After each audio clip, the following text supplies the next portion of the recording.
Welcome to The Criminologist, the podcast dedicated to educating and entertaining our listeners. We bring you subject matter experts from around the world and share the latest and greatest evidence-based practices and interventions to help individuals desist from a life of crime and delinquency. This podcast avoids stereotypes and biases in favor of the lived experiences of those we can best learn from. Now, please welcome the host of The Criminologist, Joseph Arvidsson. Hello, and welcome to episode 101 of The Criminologist podcast. Happy to have you all with us today. Friend of the show, Dr. Jerrod Brown, is back with us once again today, joining us to conclude our two-part series on the very important topic of self-regulation. If you have not yet had a chance to listen, recall that Dr. Brown and I kicked off this two-part series on self-regulation back with part one on episode 97. I will leave a link to that episode in the description of this show. Please check it out. What's in it for me, you may be asking? Well, allow me to retort. If you are currently operating under the Risk-Need-Responsivity framework, you are undoubtedly familiar with criminogenic need, the central 8, and of course, what we refer to as the Big 4. I would contend, as have others on this very show, that we can really boil that down to the Big 2 when we talk about drivers of crime: antisocial cognitions and peers. If you can get a handle on your clients' risky thinking and their associates, you are going to have an effect on their criminal trajectory. As I heard one of our previous guests recently remind me, you show me your friends, I'll show you your future. And as I know, as a trainer of the level of service case management inventory, and this can be said of any of our actuarial risk need tools, addressing and intervening with clients who score high in those domains which are anchored in our cognitions, for example, antisocial personality pattern, criminal history, criminal orientation, that can be a bit more of a challenge. In this episode, Dr. Brown is going to cover topics including executive dysfunction, impulse control, metacognition. He's also going to remind us how self-regulation deficits can manifest in externalizing behavioral problems. And, of course, talk about some intervention strategies to consider. Again, if you've not already done so, I encourage you to go back and listen to episode 97 of the Criminologist podcast for part one of this two-part series. Again, Dr. Brown is a friend of the show, but a brief introduction is warranted nonetheless. Jerrod Brown, PhD, is a professor, trainer, researcher, and consultant with multiple years of experience teaching collegiate courses. Jerrod is currently an assistant professor, program director, and lead developer for the Master of Arts degree in Human Services with an emphasis in forensic behavioral health and a second emphasis area in trauma, resilience, and self-care strategies for Concordia University in St. Paul, Minnesota. Dr. Brown is also the founder and CEO of the American Institute for the Advancement of Forensic Studies, also known as AFIS, and he's editor-in-chief of Forensic Scholars Today. Please enjoy my conversation with Dr. Jerrod Brown, and I will see you all on the other side. Welcome back to the show, Dr. Jerrod Brown from Concordia University. We are here today to actually conclude our two-part series on the relevant topic of self-regulation deficits. Before we dive into that, why don't you introduce yourself to maybe first-time listeners and or listeners who have not caught any of your awesome previous episodes, Jerrod? Absolutely. Thank you, Joe, so much, too, for allowing me to come back and talk about this really important topic. So, hi, everyone. I hope you guys are doing well. Thank you so much for tuning in today. And my name's Jerrod. I am a professor, trainer, consultant, and researcher. I do a lot of work in the area of autism and fetal alcohol spectrum disorder, traumatic brain injury, confabulation, suggestibility, youth fire setting. Those are kind of the big areas. But with those disorders or constructs or whatever you want to call them, it is imperative to understand the topic of self-regulation. And that's what we're going to talk about today. This is part 2. The first part really talked about kind of a broad spectrum overview, gave a lot of tips, strategies, solutions, ideas. But hopefully today really kind of hone in on this topic through the lens of the criminal justice system. So really want to just hone in on this. It does not, I really believe it does not matter what kind of job you're doing. If you're a police officer listening to this, or corrections or probation, or if you're not in any of these kind of fields, self-regulation has just as much to do with our own physical health and wellness and well-being, as well as the clients we serve, families, children. It does not matter. And then in this era of COVID-19, there's a pretty good argument to be made that self-regulation deficits are probably exacerbated. Why do I say that? Because increases in stress, anxiety, worry, fear, fatigue, sleep problems, which are all exacerbated during COVID-19, the research shows, really erode our self-regulation abilities. And self-regulation is a critical component to living a healthy, successful life, regardless if you're a leader, if you own your own business, raising children. Self-regulation is so important to all facets of life. And lest people are wondering, part 1 of this 2-part series on self-regulation was episode 97. So if you want a quick pause, folks, go back and listen to episode 97 first if you would like. Otherwise, you can catch it after this.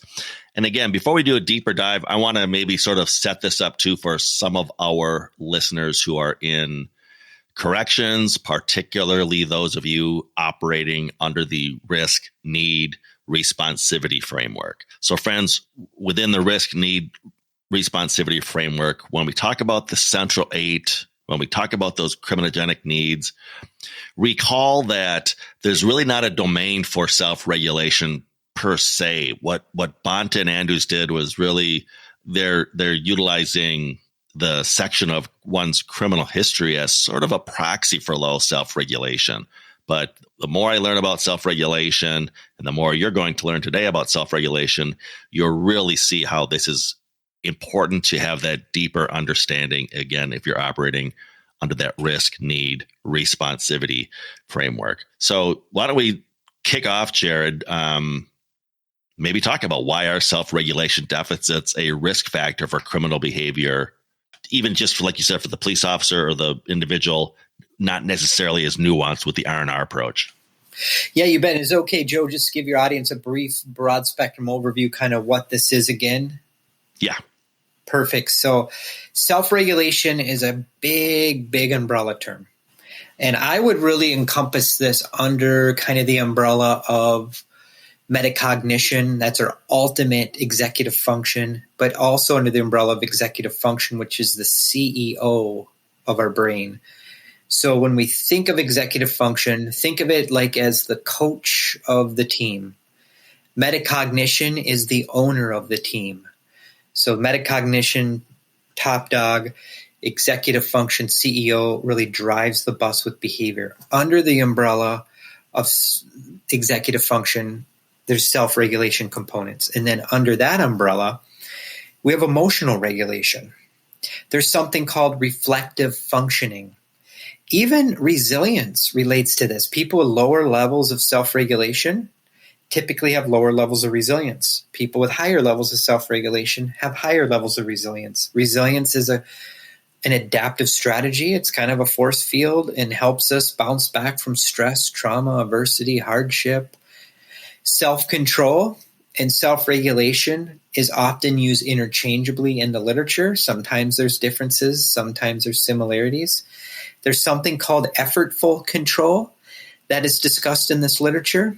Even grit really falls in the umbrella of self-regulation. Grit is such an important topic. It's a big buzzword in the business field, but just hanging in there and not giving up and throwing in the towel. There's even something called mentalization that falls under the umbrella of self-regulation, and depending on what research you look at. Mentalization is like our ability to understand the thoughts, wants, needs, emotions, intentions of ourselves and other people. It really relates to perspective taking and give and take relationships. And I think there's elements of empathy that are kind of wrapped up into there. So when we think of self-regulation, if you're working with your client, if you're a probation officer, criminal justice professional, how does your client manage emotions? If they struggle managing their emotions and you feel like you're always walking on eggshells around that client and they're angry all the time, they're irritable, they just seem moody, that's an emotional regulation deficit. If you're sitting and doing a pre-sentence investigation or having a check-in meeting with your client and your client consistently has a difficult time expressing emotions, maybe they have a hard time labeling emotions, naming emotions, or they have a hard time expressing their emotions, particularly when they're mad or angry or confused, that could be a red flag indicator too. You're dealing with some self-regulation issues. Maybe you're running a court-ordered treatment group and you have someone in your group who has a real hard time staying focused and keeping their attention at the task at hand, or it's a one-on-one session you're having. There's something called directing attention. Now, a lot of times I think people jump to the fact that maybe that person has ADHD. Maybe that's the case, but maybe not in some cases. Could they be dealing with some self-regulation issues where they have a real hard time with attentional focus, where their mind just drifts off, they're catching every third word, it seems like they're not paying attention. Maybe you're an attorney in the courtroom and you're seeing these behaviors. If the court, the judge, jury, prosecution, they don't understand what's going on, that does not look good for that defendant. What about initiating behaviors? Maybe you work with clients that have a real hard time initiating behaviors. They seem like they lack motivation, they lack that grit. They seem like they really have a hard time making decisions or making choices. Maybe you're working with clients that have a real difficult time inhibiting behavior, like putting the brakes on behavior that could get themselves into trouble, or even engaging in some risk-taking behaviors.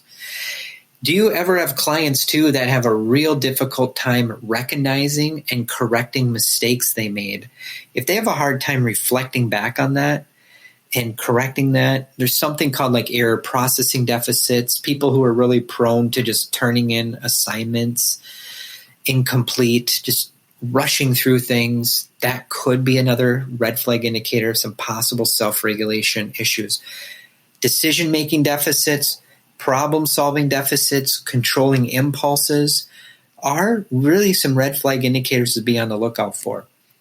What are the characteristics you want to be on the lookout for too of successful self-regulation?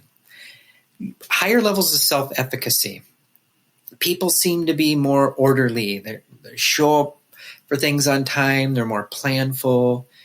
They're more organized. They just seem like they have their stuff together. They're really focused on achievement and goal planning, and they're good at setting their goals, but they're also good at achieving their goals. Self-discipline is a very good characteristic of self-regulation. Self-discipline can relate to so many things. Cutting down on social media use, what we eat, how we drive, how we talk. So are we deliberate in our thinking? Are we cautious too? Are we able to think through things and pause and reflect? All of these things, when they're working right and we have greater self-regulation, the research really leans to the fact that we have better physical health, mental health, our social interactions are better, we seem to do better in school, we seem to have better relationships.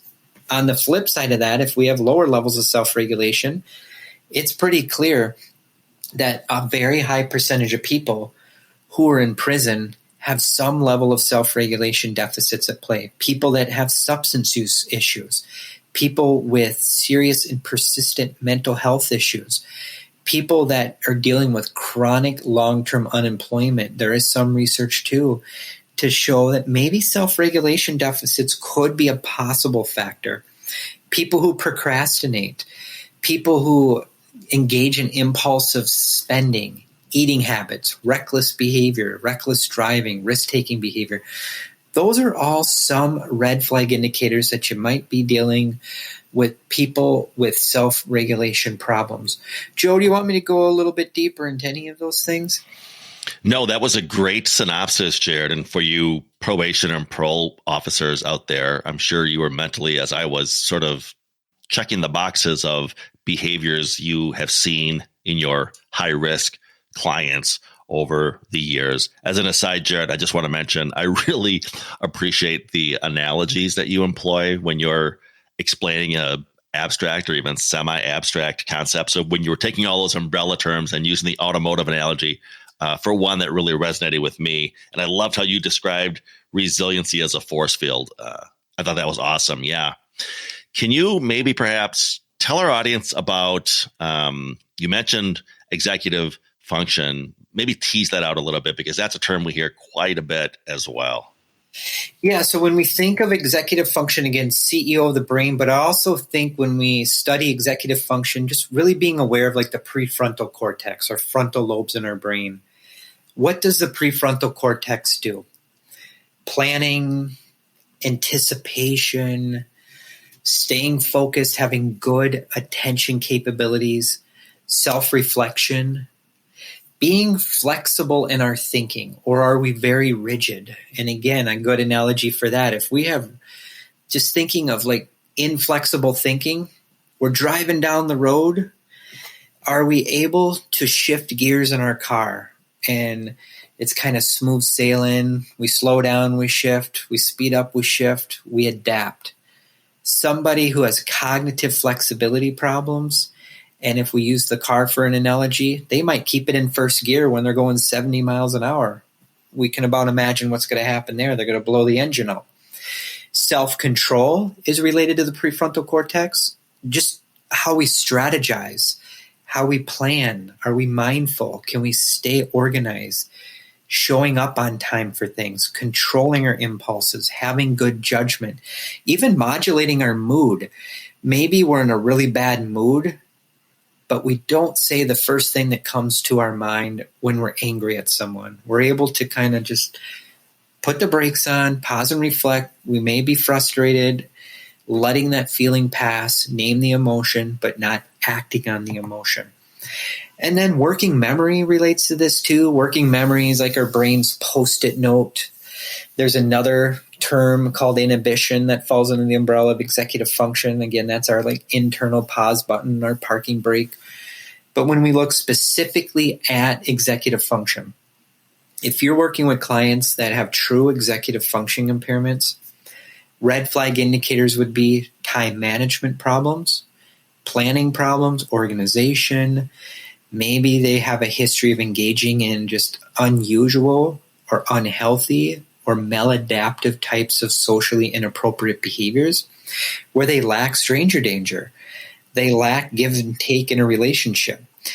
Maybe they don't understand the concept of consent. If you're working in sex offender treatment, you absolutely need to know this stuff. The people in sex offender treatment, clients that have had extensive histories of inappropriate sexual behavior, the research is pretty clear. Look through an executive function lens, but also look through a trauma lens. Trauma in and of itself can impact executive function.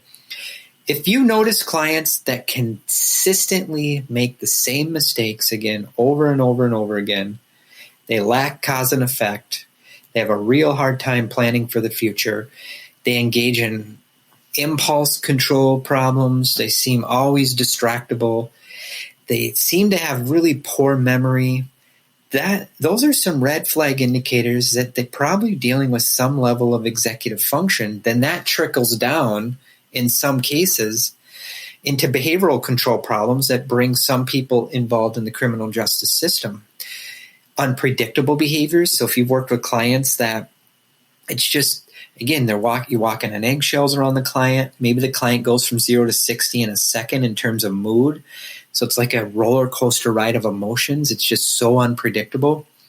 Extensive criminal histories.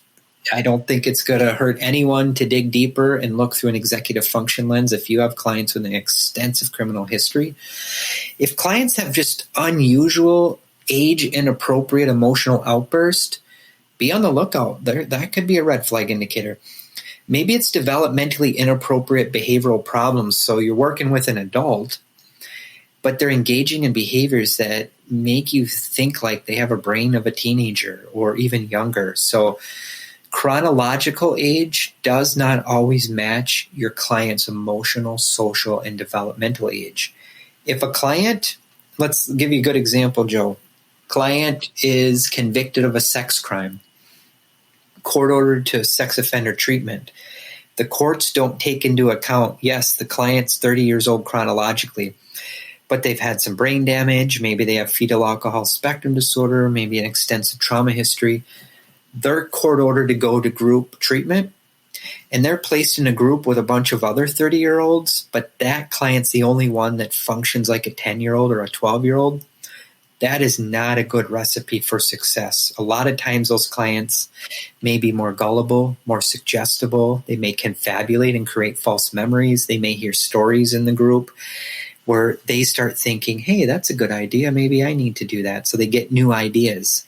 So we really need to take that into account, especially with sentencing, in my opinion. Some of these things can also relate to medication noncompliance, and maybe a client's court ordered to take their meds and they go off their meds. That could be a probation violation for a technical thing. Maybe some of these clients can find a job, but they can never seem to keep their job. I see this all the time. These are all red flag indicators of some possible executive function and self-control issues. Is your client consistently disrespectful, defiant, anger control issues, extensive histories of domestic violence perpetration? Those should all be red flag indicators that you might be dealing with someone with executive function and self-control issues. What happens if you're wrong and you look through an executive function lens? Who cares? Doesn't matter.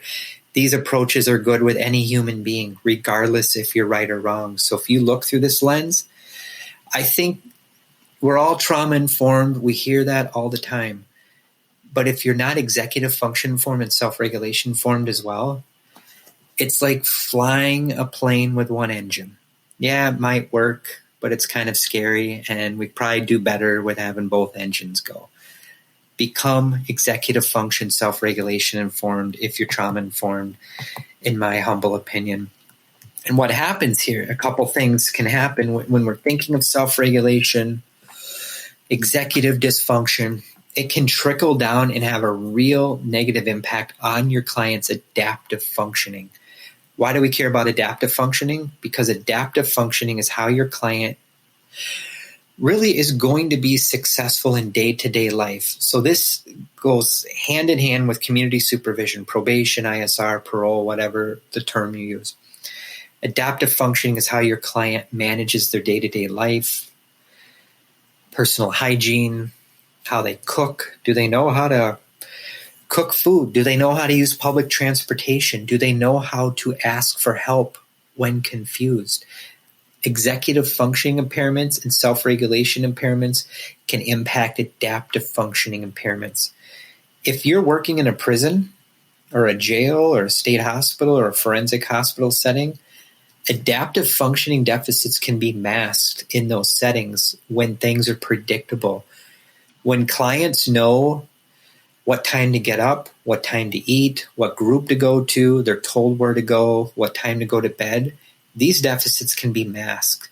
The true test is when they get out of jail, when there's not support and services in place and they're not told to go to their job or get up at 8 o'clock or get on the bus at this time. Can they do that? In a lot of cases, they probably can't. So we need to take this into account.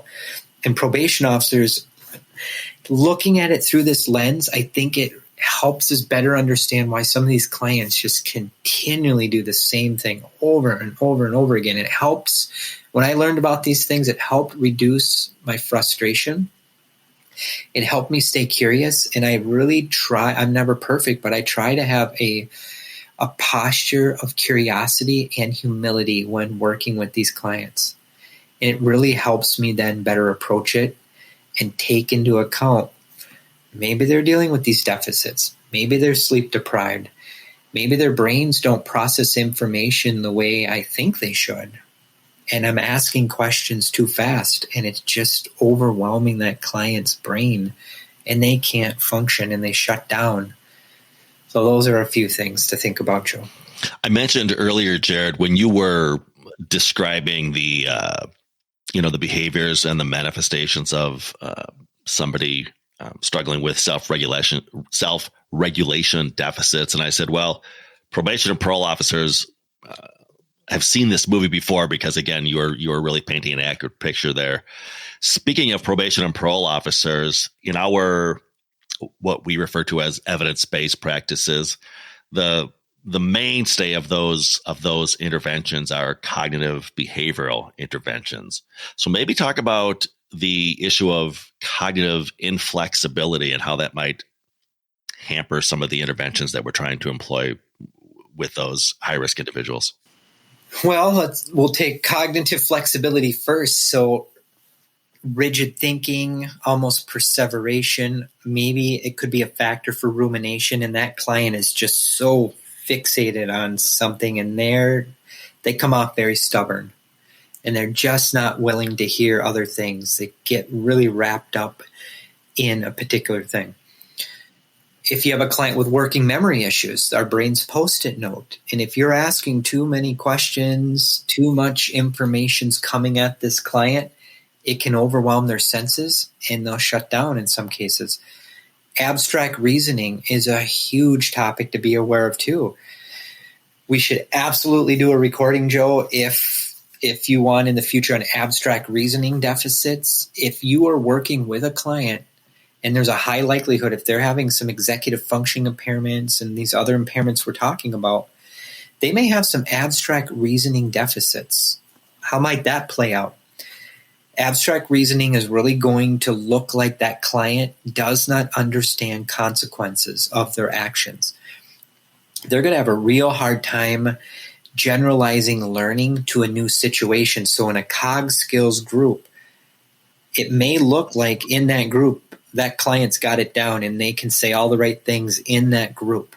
The minute they leave the group, can they take the information they learned and then apply it to their home life, to being on the job, in school? Generalization of these abilities can be a real struggle. Clients who lack cause and effect, again, if a client acts a certain way, do they realize that action could impact themselves or others tomorrow or down the road? Do they have a difficult time understanding the concepts of money and time? Those are abstract reasoning capabilities too. Does your client have a real difficult time interpreting and understanding verbal information? Does that client consistently not turn in like homework if it's a group or something and they're asked to turn in homework? Those are some red flag indicators. Social skill deficits are a red flag indicator. If you have a client that seems to really want to do well and they try and try and try, but it just seems like they're never successful, that is a red flag indicator of abstract reasoning deficits. If they can't handle disappointment and frustration, they come off stubborn, and they have profound self-esteem issues, look through an abstract reasoning lens. And then we talked about, too, a little bit like developmental emotional age. I think that's so important for us to take into account. But also, how did your client process emotions? Again, even a client who has a real hard time understanding, labeling, naming emotions, that can be really tricky, especially if they're court-ordered treatment. Because emotional processing deficits have been linked to a wide range of different types of mental health problems as well. That could be a red flag indicator of a whole bunch of things. But there's a topic called alexithymia that I think it's important for your audience to be aware of. It's more common than we realize. If you're working with a client who has true alexithymia and you're sitting in an office with that client, maybe you're the professional, you can visually see on that client's face something's not going right. They look angry, they look sad. You ask the client, seems like you're not doing well today. What's going on? The client with true alexithymia who can't label their emotions may say, I'm doing great, but they may come out and say, my head hurts, my stomach hurts, my back hurts. So it oftentimes comes out as somatic symptoms, which are basically body-based symptoms that if they go to a doctor, the doctor is not going to find anything wrong with them. Helping them learn how to label emotions, name emotions, lean into emotions, not run from the emotion, not stuff the emotion with drugs or alcohol or even violence. Helping them be curious about their emotions and learn to walk alongside the emotion, and teaching clients how to label the emotions too. Emotional processing deficits are going to be more common in people with extensive trauma histories, brain-based impairments, sometimes people with autism, intellectual disabilities, the list goes on. So those would be a few other factors I think to take into account when you're implementing any type of intervention strategy. Something else, again, from risk-need-responsivity world that we don't overtly assess and measure, but I know it's captured in there, is this issue of low impulsivity. Can you maybe talk about impulse control problems and where that fits into this tapestry that you're painting for us? Yeah, impulsivity, self-control deficits are a lot of times used interchangeably. But when we're thinking of clients with like impulse control problems, they're not going to have a lot of foresight. They're not going to have a lot of thinking ahead, planning ahead. They're going to act on emotion. Higher levels of risk-taking. Maybe it's lack of planning. They're kind of spur-of-the-moment type of people. They don't seem to focus a lot at the task at hand. There's not a lot of future planning, goal orientation. So it's really rapid. Think of it as more unplanned. They lack regard for future consequences. So when you're working with clients who have these impulse control problems, be on the lookout for impulsive like shifts in emotions, up and down mood swings. 1 minute they're feeling great. The next minute they're so angry. It's really, again, a roller coaster ride. Clients with intense anger outbursts, maybe it's a panicked reaction too, where if you have clients that have just a long history of kind of panic reactions where it's like all or nothing thinking, black and white thinking, even low stress tolerance, people with really low stress tolerance who can't handle stress, or even high levels of irritability or moodiness.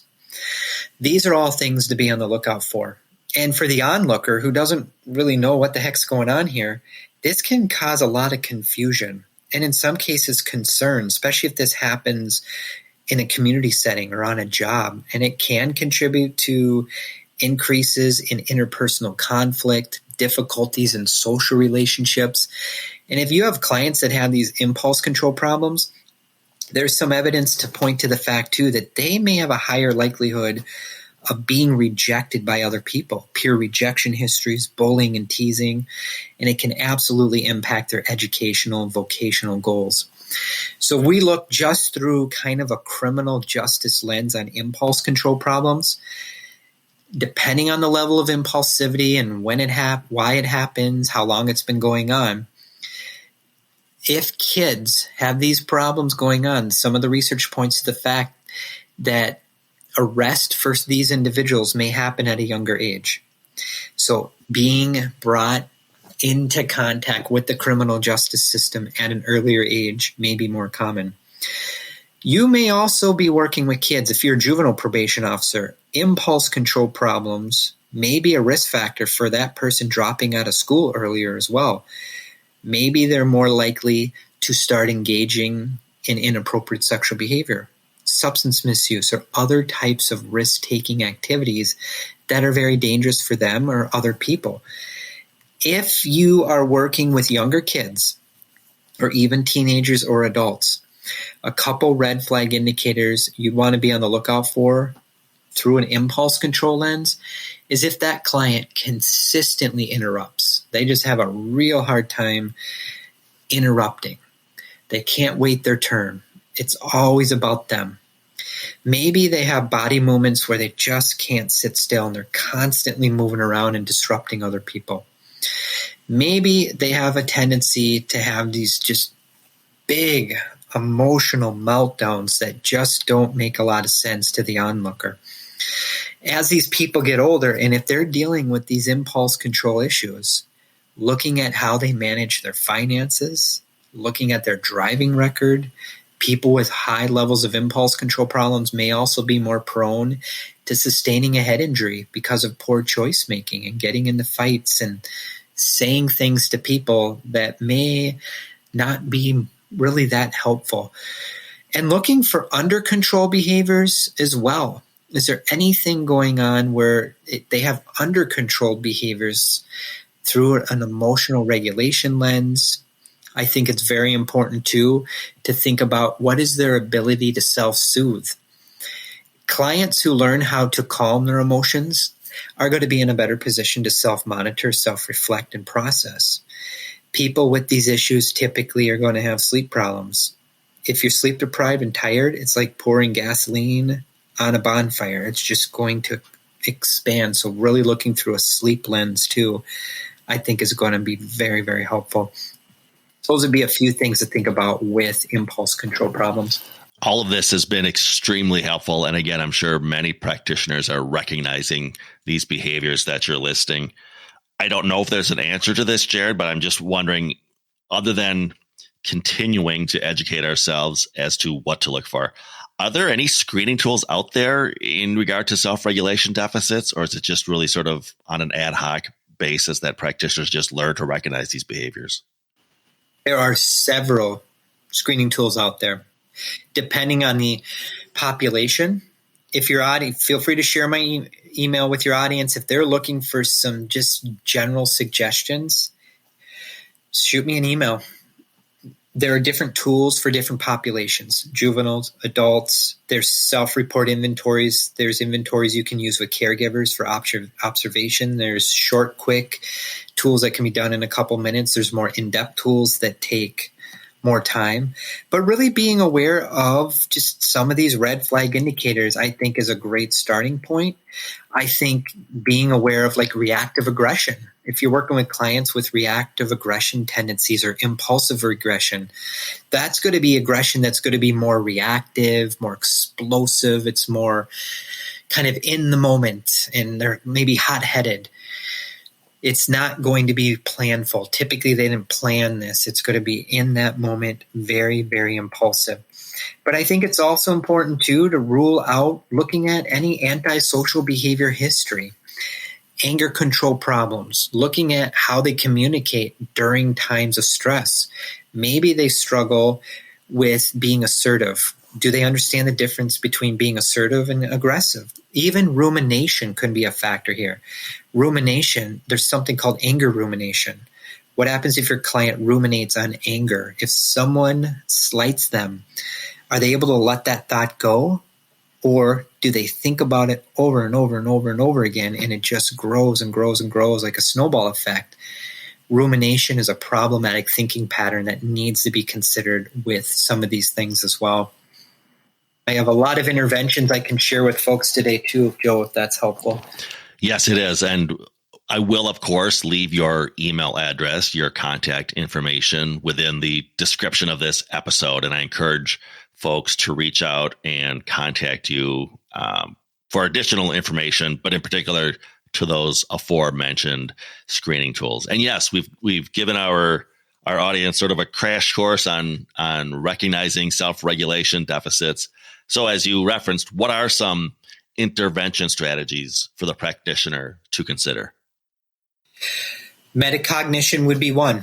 So metacognition is the ultimate executive function. It's thinking about thinking, knowing about knowing. It's being more planful, being more mindful. Metacognition-based approaches have been shown. If we can really look at training metacognition, if your audience wants to learn more about metacognition, you can go online and Google metacognitive training. It's actually been used within criminal justice involved populations. What's something we can do to help with that? mindfulness-based interventions have been used actually within prison settings and criminal justice-based populations. So teaching mindfulness would be one thing to consider. Anything we can do to promote executive functioning capabilities, helping people through an executive functioning lens is going to be really rooted in approaches that are going to be more modeling. So we want to model behaviors to them, coaching, teaching, and role-playing. It's a lot of skills building. It's not going to involve like insight-based questions like how and why. It's going to be like teaching an actual skill, not just in a group, but then teaching it in the community. That's where those adaptive functioning capabilities come into play. Very, very important when we're talking about all these things, I think, to really take into account attachment and attachment theory. There's a higher likelihood if you're working with clients with these impairments and particularly trauma histories, they probably have some attachment problems going on. So really focusing on attachment-based interventions, because attachment-based and trauma-informed interventions are really like brother and sister. They link together. They're almost one and the same. I think it's also important to screen for sleep problems, really focusing on helping that client maybe get a sleep study, working with a sleep specialist, helping address comorbidities. If they have co-occurring depression or anxiety or sleep issues, whatever's going on, treat the comorbidities as well. Teaching self-control skills, teaching self-awareness skills, and teaching them how to build in the realm of social skills is going to be very helpful. There is some research, too, to support the fact that yoga-based interventions can help improve self-regulation. Teaching self-efficacy, helping that client learn how to just have a better sense of self, more confidence-building activities is going to be very helpful. I think it's very important, too, to look at some of the literature on resilience. If we can promote resilience and reduce burnout and just really be aware of the symptoms of burnout, that's been shown to also help promote self-regulation. Self-compassion, too. There's a lot of workbooks on self-compassion, teaching clients how to have more self-compassion, having basically more of a curiosity mindset about themselves, teaching clients to be more kind to themselves and more non-judgmental can help improve self-regulation. And just think, if we look at some of the literature on just like what are the factors associated with competent coping strategies, anything we can do to help improve that client's self-esteem, their adaptability, and even their own self-reliance is a good thing. There's plenty of literature to support the fact, too, that art-based interventions, music-based approaches, and some body-based kind of movement things, exercise, deep breathing, all of those things can be very, very helpful. And interestingly, too, and it's actually been used within criminal justice-based populations, too, journaling, gratitude journals, reflective journals, just the very act of having people starting to journal their thoughts and reflecting on things from day to day, I think are going to be very, very helpful. And I think, too, anything you can do to help increase your client's level of self-determination is going to be a good thing. How do we do that? Teaching them how to make better choices. So choice making is a huge topic. Teaching them how to make better decisions. Really focusing on goal planning, but goal achievement and helping them set realistic goals that don't set them up to fail. Helping them be more self-advocates, so they need to learn how to speak up when something's not going right. Not being aggressive, but just naming, like, I need help here. I'm confused. I don't get it. Please help me. Teaching them how to have more self-knowledge and self-awareness is going to be very, very helpful. And I'll leave it at this because I know we're probably running short on time, Joe, but a few other self-regulation strategies that you could implement immediately, regardless of the setting. Anything you can do, take your time with the client you're working with and help them focus on gaining more self-awareness about their strengths, their limitations, their hobbies, their skills, their interests, helping the client become more knowledgeable, helping them have more of a curiosity mindset, and helping them want to learn new things. teaching them how to be more planful, helping them learn how to regulate their emotions more effectively. Maybe it's through, again, deep breathing, exercise, and just monitoring what's going well and what's not going well are just a few other strategies to maybe try. I love your definition, Jerrod, of metacognition, thinking about thinking, knowing about knowing. As you know, I am a lifelong learner myself, which is why I find your appearances so value added for me, because we may think we've built the perfect mousetrap in evidence-based practice world, but again, so much more we can do for the clients we serve. Speaking of lifelong learning, why don't you take a moment and give a shout out to the program that I'm involved with right now at Concordia University, your trauma, resilience, and self-care programs. You bet. We offer a Master of Arts degree in Human Services with an emphasis in trauma, resilience, and self-care strategies. And the program is really appropriate for anyone working in the helping profession. Criminal justice, human service, social service, mental health, the list goes on. The program really takes a pretty good deep dive into various dimensions of trauma, betrayal trauma, post-traumatic stress disorder, complex developmental trauma, adverse childhood experiences. We talk about attachment. We talk about the HPA axis, the hypothalamus, pituitary adrenal axis. We get into self-regulation. We talk about the implications these topics have for the criminal justice system. There's a class on that. We have a class just geared toward the professional, talking about burnout and self-care and empathy fatigue and compassion fatigue. We have a class that's focused specifically on kind of like the neurobehavioral aspects of trauma and how it impacts the brain and learning, attention, memory.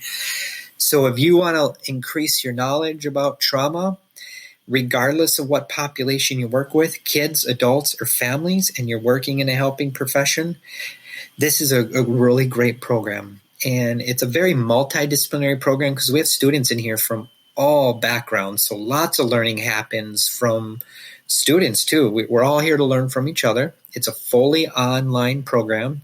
So anyone in the world who meets the criteria to sign up for the program and you have internet access, you can register for the program. There's a certificate track, which is 15 credits, 5 classes. And then you could go on for the full master's, which takes about 2 years to do the full master's. The certificate takes about a year. But if you have questions, reach out anytime. More than happy to have a phone discussion with you. Yeah, as noted, Jerrod, I'll leave your contact information in the description of this program. And of course, listeners can always reach out to me for information as well. Dr. Jerrod Brown, Concordia University in St. Paul, as well as the American Institute for the Advancement of Forensic Studies. Jerrod, I look forward to having you back on the show soon. Thank you, my good friend. Thank you, everyone, for listening to today's podcast. Take care. A big criminologist thank you to Dr. Jerrod Brown of Concordia University. I always love having Jerrod on the show because I learn something every single time. In particular, today, I was fascinated with what Jerrod had to say around metacognition, executive functioning. Again, as a risk-need-responsivity champion, and you all know this if you're out there, when you think responsivity, in particular general responsivity, it's all about utilization of cognitive behavioral techniques. So the more we can learn about self-regulation, the more it will help us better serve our clients and our communities. I will leave Dr. Brown's email address in the episode description of this program. Reach out to him with any questions you may have, including information on the great work he's doing at Concordia University and their programming around trauma, resiliency, and self-care strategies. Space permitting, I'm also going to leave the links for episode 97, which kicked off part 1 of this 2-part series on self-regulation. And I may also include the link for the interview I did with Brad Bogue, who really talked a lot about R&R, but I think you'll be able to connect a lot of the dots if you listen to Brad's episode and then listen to this 2-part series on self-regulation. Back next week with a fresh episode. In the meantime, you may contact the show or reach out to us through our website, the Paragon Group, LLC.com, for training or presentations as to evidence-based practices, implementation, program design, or, of course, the topic of desistance from crime. If you have questions or comments as to this podcast, feel free to contact the show via our email at thecriminologistpodcast@gmail.com. That's thecriminologistpodcast@gmail.com. Remember to follow us through our Facebook and Instagram pages at The Criminologist Podcast. New fun images are being added all the time to those feeds. You don't want to miss out. We are also on Twitter. The Criminologist Media Group can be found at Crim Media Group. That's CRIM Media Group. Go ahead and give us a follow on Twitter. You may also connect with me, Joseph Arvidsson, on LinkedIn, and follow both the Criminologist Podcast and the Paragon Group on our LinkedIn pages. Hey, lastly, if you've not already done so, check out and subscribe to our YouTube channel, The Criminologist, for additional content as to the themes of this podcast. Merchandise is now available. Reach out if you want to be seen sporting a cool criminologist coffee mug, pen, and or refrigerator magnet. And if you believe in what we're doing on the show, if you're part of the movement, please spread the word. Tell a friend or a coworker or a colleague about us. Ask them to subscribe to the podcast. And of course, do so yourself if you've not already done so. And always remember, folks, there's no them, there's only us. So metacognition is the ultimate executive function. It's thinking about thinking, knowing about knowing. It's being more planful, being more mindful. So you're telling me there's a chance? The Criminologist Podcast is a production of the Paragon Group, LLC. For speaking engagements, interviews, program design, or training opportunities, please visit us at theparagongroup.llc.com. If you enjoyed the show, you can find more content and videos on our YouTube channel, The Criminologist. Don't forget to like and subscribe. Both the Criminologist Podcast and the Criminologist channel are brought to you by the Criminologist Media Group. Be sure to give us a 5-star review, and thanks for listening. The thoughts, statements, and opinions of the host and cast members do not necessarily reflect the views of their employers and are those of the host and cast themselves. Any discussion regarding client statements, behaviors, actions, or crimes are purely fictional and are used only for the purposes of example. Any examples that could be deemed to be related to an actual individual or individuals are incidental.